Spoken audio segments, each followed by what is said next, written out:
Okay, jeg ved ikke lige helt, hvordan jeg skal starte den her video. Men jeg vil gerne lige fortælle jer en oplevelse, som jeg har haft fra, i toget fra Slagelse station til Københavns Hovedbanegård. Som der gik ikke lige helt normalt. Til at være meget ubehagelig og utryg på meget kort tid. Og det værste er, at det eskalerede bare mere og mere. Og uden man ligesom ved, hvad den næste gang vil være. Så hvis du har prøvet noget, hvis du nogensinde har været i toget og tænkt, det føles lidt utrygt, så vent lidt. Så vent, til du hører det her. Ja, jeg starter med at stå på Slagelse station. At alt var helt normalt. Folk sad stille og roligt.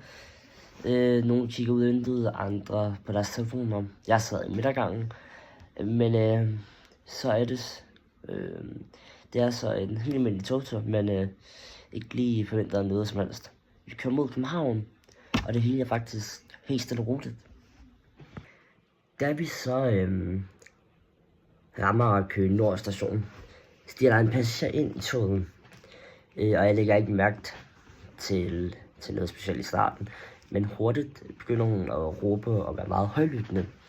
Først så tænker jeg faktisk, okay, måske bare et barn, men det går hurtigt for mig, og for mig, at det var det ikke.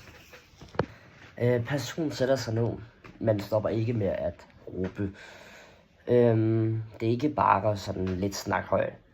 Det er konstant råbning igennem. Så både stillezonen og familiezonen toget, altså zonen kunne høre, kunne høre den her person.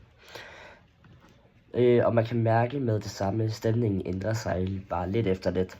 Folk begynder at kigge op, kigge rundt.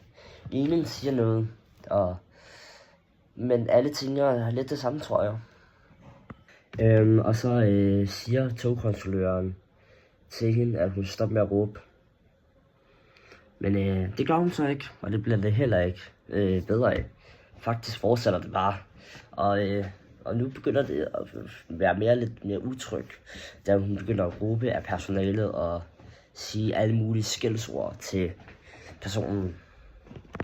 Den side, der sidder en passager, altså personen spørger en anden passager, hvornår er vi ved Københavns Hovedbanegård.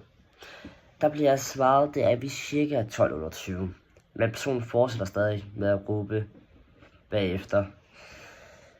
Og hun begynder at græde, altså meget højråbende, og folk begynder faktisk virkelig at tænke, altså at gå lidt væk. Det er den følelse af, okay, hvad er det der sker lige nu?